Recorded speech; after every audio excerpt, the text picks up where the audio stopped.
Salutare, dragilor, și bine ați venit sau revenit pe canalul meu de YouTube. A trecut ceva timp de când nu am mai filmat pe YouTube, am avut o perioadă foarte încărcată și cu puțină inspirație. A venit și frigul, pe afară nu prea mai fac multe, dar am decis să vă iau împreună cu mine săptămâna asta și să petrecem săptămâna împreună. Săptămâna aceasta este săptămână specială pentru mine pentru că îmi sărbătoresc ziua de naștere și am câteva activități puțin mai drăguțe de făcut. Începem cu pomul de Crăciun pe care l-am cumpărat de pe Trendyol. Arată super, super, nici nu-ți dai seama că e pom fals, că nu e adevărat. M-am bucurat tare mult de el. Am luat și niște luminițe, tot de pe Trendyol și a arătat absolut superb.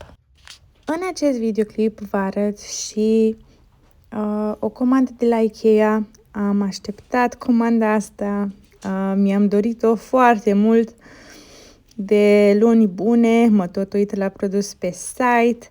Este vorba de un birou Alex.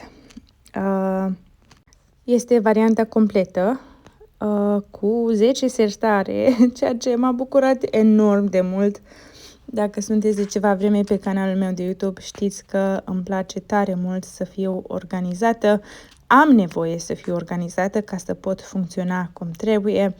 Și iată că a sosit și ziua mea și a sosit și biroul Alex la timp. Am aici o comandă de pe Shein și o să o deschid și să vă arăt și vouă ce mi-a venit. Am aici un magnet de prins la telefon, un suport, l-am luat pentru birou, un suport pentru caiete, cărți. Wow! Asta este foarte interesant. Practic e un fel de lipici pe care îl aplici pe foaie. Și ce frumoase sunt! Foarte aesthetic.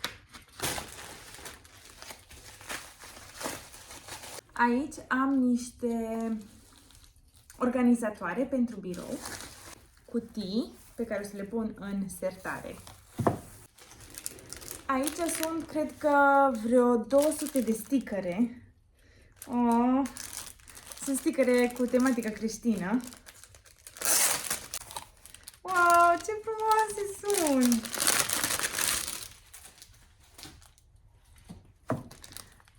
In His Word, I put my hope, for with God nothing is impossible.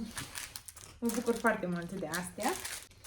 I-am luat apoi pentru ceas o curia, pentru că asta e deja urâtă. Cât e de frumoasă și are așa imprimat niște floricele. Nu știu dacă se vede.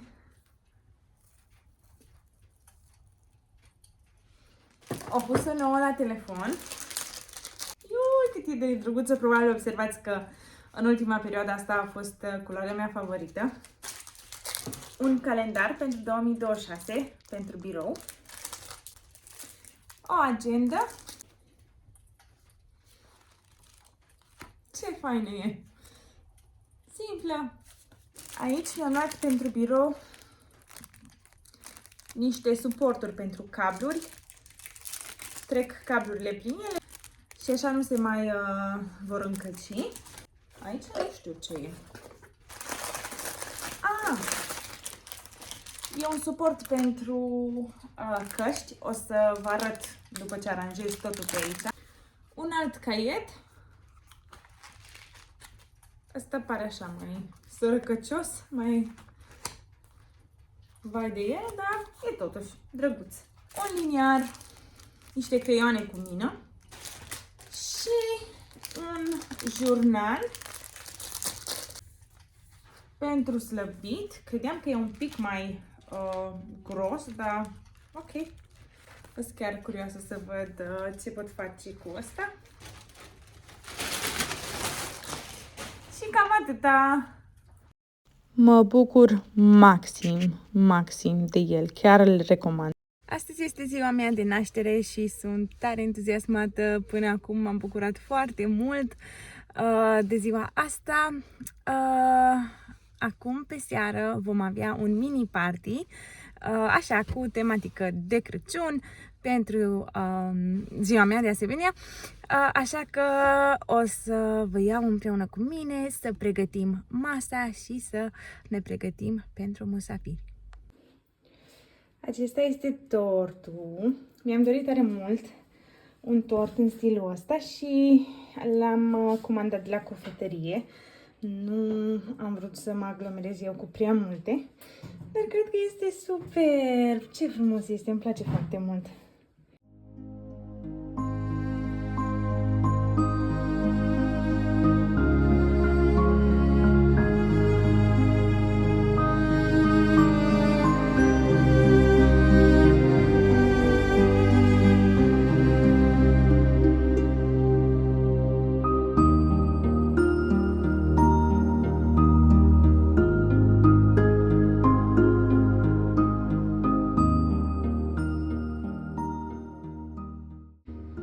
Uitați ce drăguțe au ieșit ouăle astea umplute.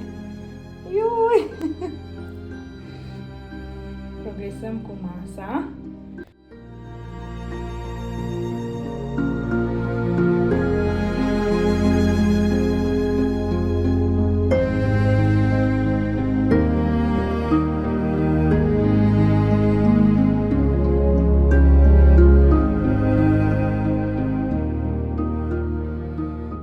Tocmai ce am terminat cu responsabilitățile pe care le-am avut și vreau să vă arăt biroul meu, pentru care sunt extrem de mulțumită și extrem de entuziasmată. Ia uitați ce coțișor drăguț am eu! Uai, deci sunt atât de entuziasmată, mă pun acum imediat să-mi fac o cafea și să planific puțin anul 2026. Am aici o crăciuniță pe care mi-a luat-o soțul și îi merge atât de bine. Nu prea am eu mereu foarte mare succes cu florile, dar crăciunița asta se dezvoltă foarte bine. Mă bucur maxim de ea, îmi place așa de mult. Până acum am mutat-o câte puțin în fiecare zi. Nu știu dacă e bine sau nu, dar văd că își trage apa de aici, că aici îi pun, și că chiar se dezvoltă foarte bine. Îmi place maxim. Și aici este pomul de Crăciun. Nu știu dacă vreau să-i mai adaug globuri sau să-l las așa simplu. Scrieți-mi în comentarii cum lăsați voi pomul de Crăciun, dacă puneți doar luminițe sau mai puneți ceva. Am luat chestiile astea crezând că sunt niște ornamente, dar nu, de fapt e ceva decorație. Le-am pus aici deocamdată, dar probabil o să le dau jos. Da, ce credeți? Să mai adaug ceva sau arată foarte bine așa cum e?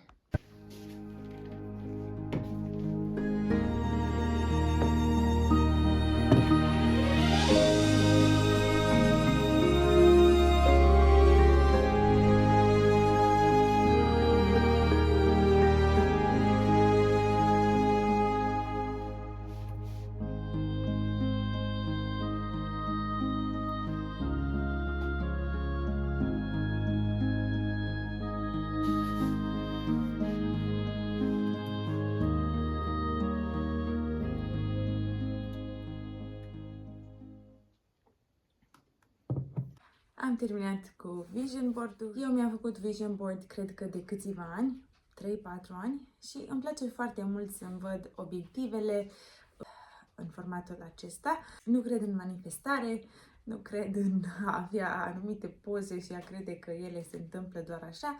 Cred că obiectivele noastre pot deveni realitate cu rugăciune, cu muncă și perseverență. Știu că este un subiect destul de controversat. Eu vă zic doar ce fac eu.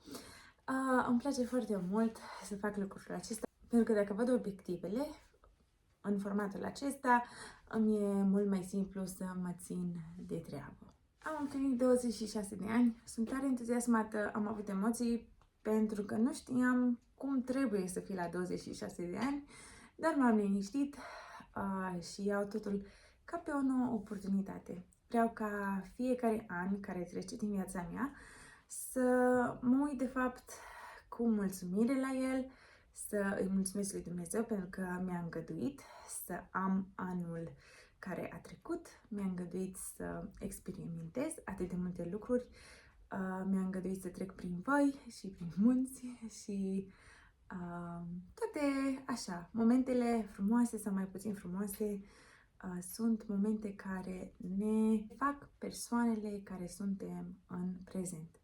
Așadar, vreau să vă las cu gândurile acestea. Vă mulțumesc tare mult că ați stat până la final și nu uitați că vă aștept cu mare drag la următorul videoclip.